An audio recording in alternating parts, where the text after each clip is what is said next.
Hello guys, welcome to Diode Academy. आज हम continue करेंगे क्लास 12 का chapter 1 electric charge and field. Last class में हमने पढ़ा था चार्जेस के बारे में, टाइप्स ऑफ चार्जेस के बारे में एंड चार्ज की प्रॉपर्टीज़ के बारे में। आज हम डिस्कस करने जा रहे हैं कूलम्ब्स लॉ। हमने लास्ट क्लास में पढ़ा था दो लाइक चार्जेस आपस में रिपेल करते हैं और दो अनलाइक चार्जेस आपस में अट्रैक्ट करते हैं। तो इन दो चार्ज के बीच में लगने वाले फोर्स का मैग्नीट्यूड कैलकुलेट करने के लिए हम कूलम्ब लॉ यूज़ करते हैं। जैसे हमारे पास दो लाइक चार्जेस हैं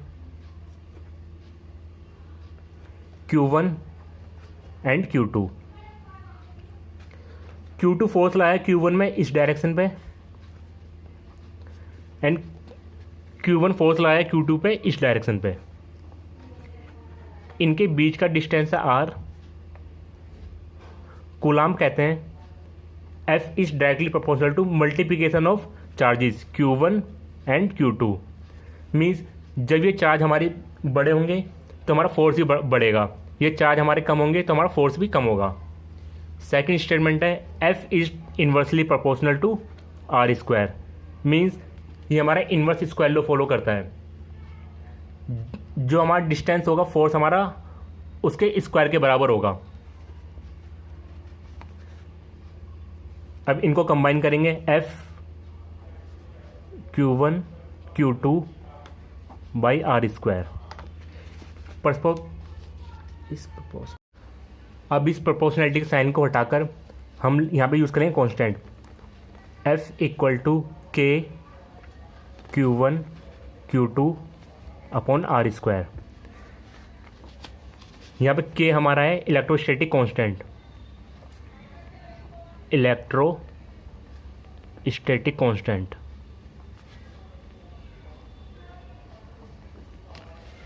K की वैल्यू होती है K equal to 1/4 pi epsilon not.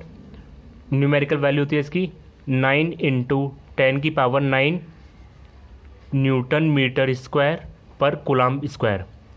अब इसकी ऐसा यूनिट कैसे आई आप यहाँ से चेक कर सकते हैं। F equal to K Q1 Q2 by R square था, हम इसको ऐसे लिख सकते हैं K equal to R square को F के पास ले जाओ, F R square upon Q1 Q2 newton metre square upon coulomb square. अब बात आती है हमारे पास एक नई टर्म आई है एप्सिलॉन नॉट। एप्सिलॉन नॉट क्या है हमारी? एप्सिलॉन नॉट है हमारी इलेक्ट्रिकल परमिटिविटी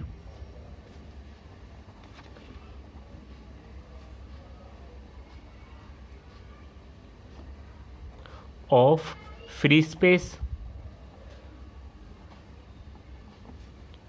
वैक्यूम और एयर।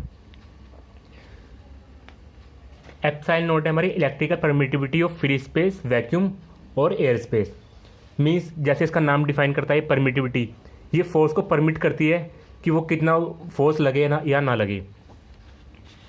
एप्सिलॉन नॉट की वैल्यू होती है हमारी epsilon naught equal to 8.85 into 10⁻⁻12।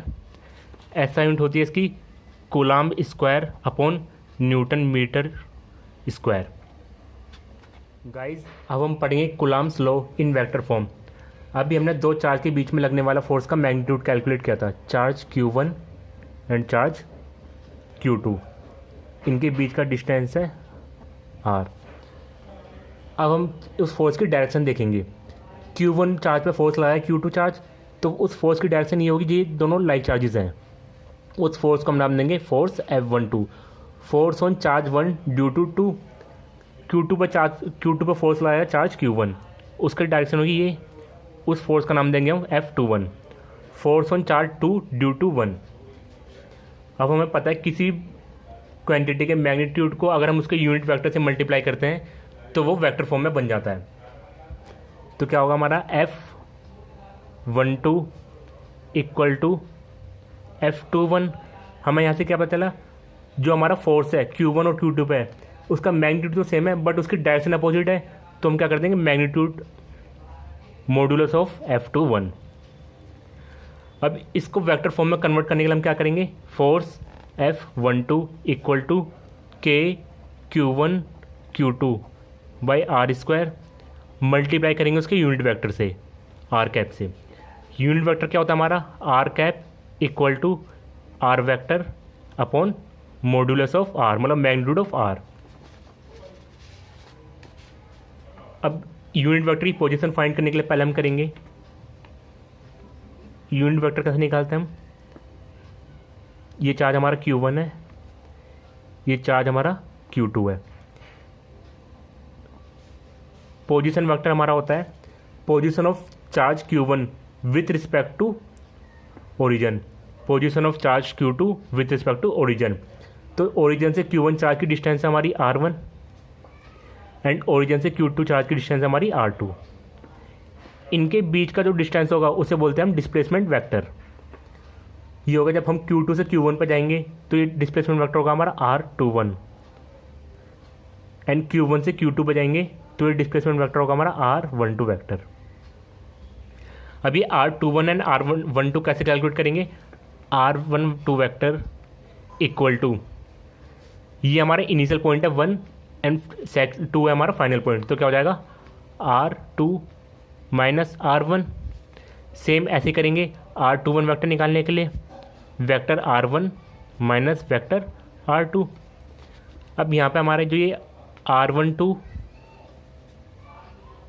And R21 equal होता है R वेक्टर के, जो R21 है R12 है वो हमारे इक्वल होगा R वेक्टर के।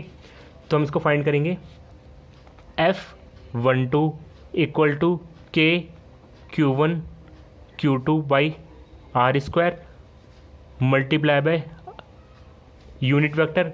इस यूनिट वेक्टर का हम इसमें इसकी वैल्यू रख देंगे, F12 equal to K Q1 Q2 by R square multiply by vector of R and magnitude of R। तो ये क्या हो जाएगा हमारा, F12 equal to K Q1 Q2 by R square multiply by R vector and ये R square और ये वाला आर स्क्वायर मल्टीप्लाई में हो जाएगा R की पावर 3। तो ये हो गया हमारा vector form of Coulomb's law. Numerical में हमारा फॉर्मूला जो यूज़ होगा, न्यूमेरिकल में हमारा फॉर्मूला यूज़ होगा F equal to K Q1 Q2 by R square. But अगर वो आपसे पूछे vector form of Coulomb's law तो हम उसे ऐसे रिप्रेजेंट करेंगे।